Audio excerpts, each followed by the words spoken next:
अमरावतीच्या सामान्य रुग्णालयात डॉक्टर रवी भूषण यांना रुग्णाच्या नातेवाईकांनी मध्यरात्री मारहाण केल्याची धक्कादायक घटना घडलेली आहे। संबंधित रुग्णाच्या नातेवाईकांविरोधात पोलीस स्टेशनमध्ये तक्रार दाखल करण्यात आलेली आहे। दरम्यान मारहाणीचा सगळा प्रकार सीसीटीव्ही कॅमेऱ्यामध्ये कैद झालेला आहे। आपण ही दृश्य तिकडचीच पाहतोय।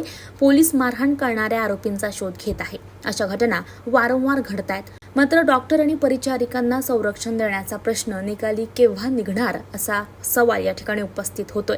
दरम्यान या ठिकाणी पोलिसांची गस्त असताना सुद्धा मारहाणीचे प्रकार वाढलेले आहेत। असं असून सुद्धा मारहाण होत असेल तर ही शोकांतिका आहे। पोलिसांनी या ठिकाणी गस्त वाढवावी, सक्रिय राहावं अशी मागणी करण्यात येत आहे। कल रात को करीब 12:30 पौन बजे के आसपास मुझे कॉल आया था 3 पेशेंट देखने के लिए, जिसके लिए मैं आया। आके मैं अपने पेशेंट को देखा और वापस निकला। अचानक सा मेरे पीछे से कुछ लोग चिल्लाते हुए आए। मैं अपनी गाड़ी निकाल ही रहा था, उन्होंने मेरे पे पीछे से एकदम से सडनली अटैक किया।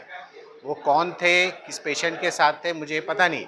बाद में जब यहाँ पे सीसीटीवी फुटेज निकला तो उसमें पता चला कि एक आदमी नमूने का अल्तमश करके है और बाकी 8-10 लोग और थे।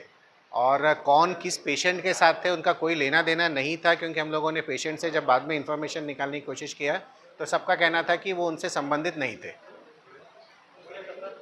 आपने उसकी तकरार कहाँ की और इसके बारे में मैंने एफआईआर दिया है अपने सिटी कोतवाली पुलिस स्टेशन में। और आगे अभी जैसे उनका अटक हुआ है उनके ऊपर 353 लगा है और 307 की भी धारा लगी है। अब जो मैं आगे का जो भी रहेगा कोर्ट के थ्रू करूँगा। म्हणजे 16 रात्री उत्तर रात्री 1च्या दरम्यान आमचे डॉक्टर कॉलवर आले असता डॉक्टरांनी पेशंटला चेक केले आणि बाहेर लॉबीमध्ये आले तेव्हा त्यांच्यासोबत पेशंटचे नातेवाईक होते का कोण होते हे आम्हाला नक्की कळलं नाही, पण आले आणि त्यांनी त्यांच्याशी हुज्जत घातली आणि त्यांना थापड मारली। त्याच्यात त्यांच्या अंगावर हात उतरले आणि त्यांना खाली पाडले।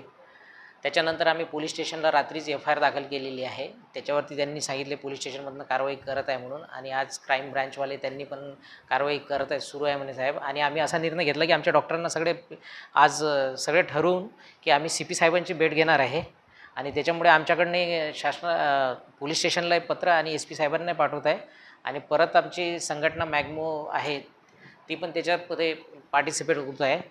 तर दुपारी झालं तर आम्ही CP साहेबांना सांगून पोलिसांनी पण सहकार्य करायला पाहिजेत होतं अशी अपेक्षा आहे। आणि फ्युचरमध्ये अशा घटना घडू नये म्हणून त्याच्यासाठी काय बंदोबस्त करता येणार आपल्याला चांगल्या परीने की सगळ्यांचे म्हणजे कोणाच्या जीविताला धोका होणार नाही या दृष्टीने पुढे उपाययोजना करायच्या ते आम्ही CP साहेबांशी डिस्कस करू। नेमकं काही डॉक्टर लोक यामध्ये त्यांची तर आता कसं आहे की आपल्याला पहिले रुग्णसेवा महत्त्वाची आहे, त्याच्यामुळे त्यांच्याशी चर्चा करू आपण आणि त्याच्यानंतर ठरवू। आणि रुग्णांना काही प्रॉब्लेम होणार नाही, त्यांची सेवा सतत चालूच राहणार आहे, त्याबद्दल काही शंका नाही। आणि आम्ही डॉक्टरांचं मन वळवण्याचे प्रयत्न करू।